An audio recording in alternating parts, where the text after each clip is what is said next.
నమస్తే. Welcome to Sakshi sports. ఎక్కడ చూసినా ఒక విషయంపైనే చర్చ, ఒక మ్యాచ్ గురించే అందరూ మాట్లాడుకుంటున్నారు. అదేంటో ఇప్పటికే మీకు అర్థమైపోయింది అనుకుంటా. ఇండియా వర్సెస్ పాకిస్తాన్ ఫిబ్రవరి 15వ తారీఖు శ్రీలంకలో ప్రేమదాస స్టేడియంలో సాయంత్రం 7 గంటలకు ఇండియా పాకిస్తాన్ టీ20 మ్యాచ్ ఆడబోతుంది. ఇది వరల్డ్ కప్లో మ్యాచ్ కాబట్టి అంత ప్రాధాన్యత సంతరించుకుంది. గత 5 మ్యాచ్ల్లో ఇప్పటి వరకు ఇండియానే పాకిస్తాన్ పైన పైచేయి సాధిస్తూ వచ్చింది. మరి ఈ మ్యాచ్లో కూడా ఇండియానే ఖచ్చితంగా గెలుస్తుంది అని అందరూ ఆశాభావం అయితే వ్యక్తం చేస్తున్నారు. ఈ మ్యాచ్ జరుగుతుందా జరగదా అని ఒక ఉత్కంఠ అయితే బాగా రేగింది. ముఖ్యంగా ఏంటంటే బంగ్లాదేశ్లో హిందువుల మీద దాడులు జరుగుతున్న నేపథ్యంలో బంగ్లాదేశ్ టీం భారత్కి అలాగే శ్రీలంకకి వెళ్తే వాళ్ళపైన దాడులు జరుగుతాయన్న భయంతో బంగ్లాదేశ్ అయితే ఈ టోర్నీలో పాల్గొనకుండా ఉపసంహరించుకుంది. వాళ్ళ టీం అయితే రాలేదు వరల్డ్ కప్కి. పాకిస్తాన్ కూడా వాళ్ళకి సపోర్ట్ చేసింది, మేము టీమిండియా తోటి ఆడము మ్యాచ్ అని చెప్పింది.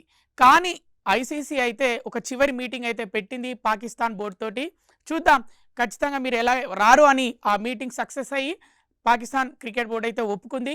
మ్యాచ్ యథావిధిగా అయితే జరుగుతుంది. పాకిస్తాన్ ఎందుకు అంత కోపం చూపించిందంటే భారత్ పైన రీసెంట్గా ఇంతకుముందు జరిగిన ఐసీసీ ఛాంపియన్స్ ట్రోఫీ పాకిస్తాన్లో జరిగింది.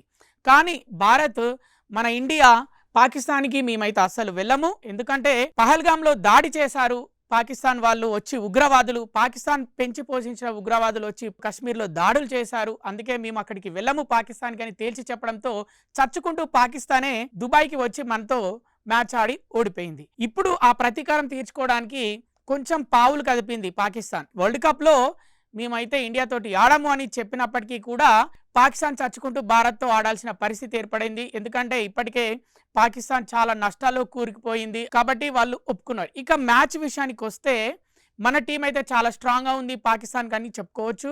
ఇక బ్యాట్స్మెన్స్ విషయానికి వస్తే సంజు శాంసన్, అలాగే సూర్యకుమార్ యాదవ్, ఇక అభిషేక్ శర్మ, హార్దిక్ పాండ్యా, రింకు సింగ్, అలాగే రీసెంట్గా టీంలోకి వచ్చి మళ్ళీ తన ఫామ్ కనబరుస్తున్న ఇషాన్ కిషన్, ఇలా అంటే శివం డూబే, వీళ్ళ పేర్లు చెప్పుకుంటూ పోతే ఒక్కొక్కరికి భయం పుడుతుంది బౌలర్స్కి. అపోజిషన్ టీంలో ఉన్న బౌలర్స్కి అయితే వణుకు పుడుతుందని చెప్పుకోవచ్చు. ఇక బౌలర్స్ విషయానికి వస్తే సిరాజ్ ఉన్నాడు, బూమ్రా ఉన్నాడు, వరుణ్ ఉన్నాడు, వరుణ్ చక్రవర్తి ఉన్నాడు, కుల్దీప్ యాదవ్ ఉన్నాడు, అలాగే హర్షదీప్ సింగ్ ఉన్నాడు. మంచి మంచి బౌలర్స్ ఉన్నారు మన టీంలో. ఇక పాకిస్తాన్ విషయానికైతే వస్తే పాకిస్తాన్ ప్లేయర్స్ ఒక 4-5 మాత్రమే ఇప్పుడు మన ఇండియా క్రికెట్ లవర్స్కి తెలిసిన పేర్లు మాత్రమే ఉన్నాయి. మిగతా వాళ్ళందరూ కొత్త వాళ్ళే ఉన్నట్టు కనిపిస్తుంది. బాబర్ అజామ్ అయినా, ఫఖర్ జమాన్ అయినా, నసీం షా అయినా, సల్మాన్ అలీ ఆగా వాళ్ళ టీం కెప్టెన్, ఇలా కొన్ని పేర్లు మాత్రమే మనకు తెలిసిన వాళ్ళు ఉన్నారు. అంటే షాదబ్ ఖాను, షహీన్ అఫ్రీది, వీళ్ళు ఒక 5-6 మాత్రమే మన ఇండియా వాళ్ళకు తెలిసిన వాళ్ళు ఉన్నారు క్రికెట్ పరంగా. అంత కొత్త వాళ్ళే వచ్చినట్టున్నారు వాళ్ళ టీ20లో.